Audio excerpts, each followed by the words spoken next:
Hello everyone. I'm making a quick video in response, or actually a follow-up to a LinkedIn post I made a few weeks ago about the importance of a good power supply, a good benchtop DC power supply. I've got, I'll zoom in on the power supplies in a minute, but I've got a Rohde & Schwarz, Rohde & Schwarz, however you pronounce it, RTM 3004. It's a brand new unit, and an older TDS 380, which is a pretty common unit from a few years ago. I want to show the difference between a brand new Keysight power supply. I'm not promoting Keysight, I'm just happen to use this model, and a cheap power supply off eBay that I used for a little while. The big difference is noise. Not just conducted noise through what you can pick up on your meters, but radiated noise as well. It didn't seem to matter too much, or years ago when we had these TDS 380s with 20 megahertz probes. That's why I put this in here so we can see the difference. These new units are so sensitive, the new oscilloscopes. Yeah, I've joked before that if Mercury is in retrograde, this thing will pick it up. They're that sensitive to noise. They pick up everything. They pick up the lights. There's times where I've had to turn off my lights in the lab just to make sure no other noise was being put into the circuit. We recently worked on or designed a low-level op-amp circuit, and we were fighting for millivolts to try to clean that thing up, and every millivolt mattered. So I want to show the difference between a high-end power supply and something you get off eBay, and the importance of why you need a good power supply. I'm not saying this is the only power supply. There are other good power supplies out there. Keep in mind though, they're all, I don't know about all, it's hard to get a linear supply anymore. Most of them are going to be switching power supplies, auto ranging. And what the auto ranging means is the supply I'm using, it's 200 watts. So that means no matter what, it's going to generate 200, or the max output is going to be 200 watts. So if you're at 12 volts, you'll get a max, it's actually a maximum of 10 amps. So you can get 10 amps out if you're outputting 12 volts. The supply will go up to 60 volts, which means you'll only get 3.13 amps out of it. So it maintains that, tries to maintain that 200 watt. I recently purchased a middle of the road supply. It was like $1,700, something like that. It looked good at the low end, but when you got up to 60 volts, this is something you might want to measure. When you got up to 60 volts, you could see the output start to chop.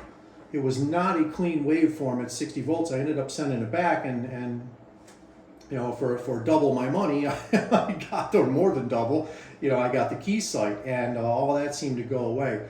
So let me show you what's going on here between the two power supplies, and I've got both oscilloscopes powered up and ready to go here.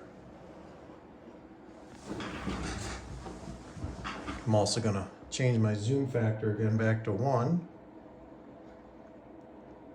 Sorry about this. I'm a little light on cameras today, so I have to use the iPhone.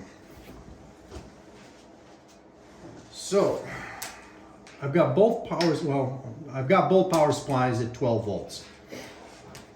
The RTM 3004 is a 5 gigasample scope. I think it's 500. Yes, 500 megahertz, and I've got a 500 megahertz probe on here. And actually, I should probably,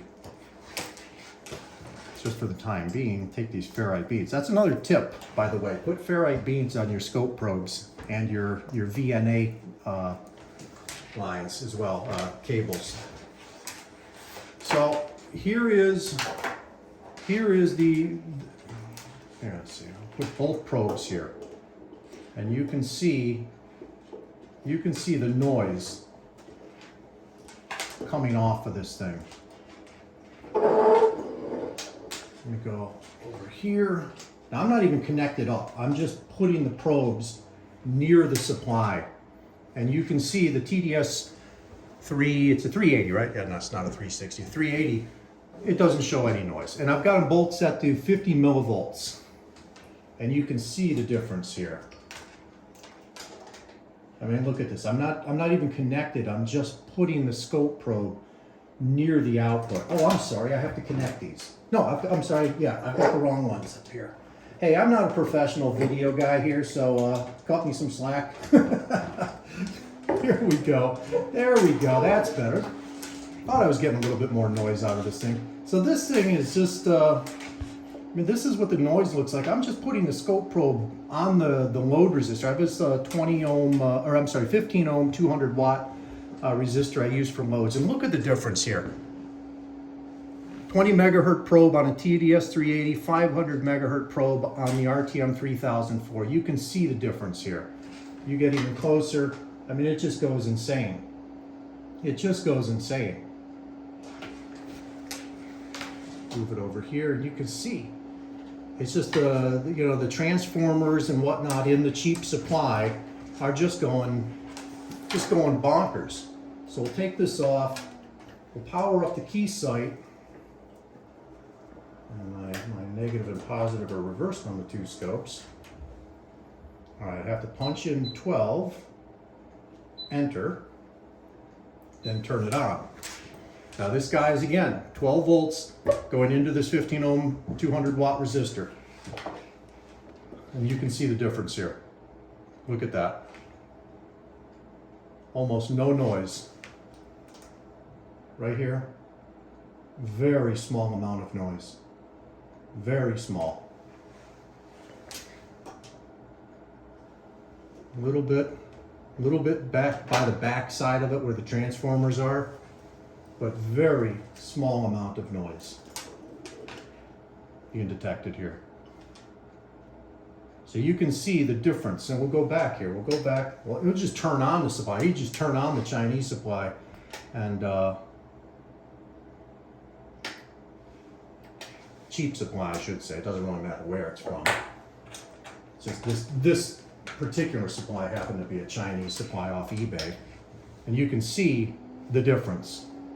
And that's why a good power supply is very, very important. It's one of the most underrated components on the benchtop. Everybody, oh, I'm going to buy this high-end oscilloscope and I need a VNA, but they're just going to think, well, 12 volt supply, 30 volt supply, whatever. I'll get whatever is out there for a couple $100 because it's just DC voltage.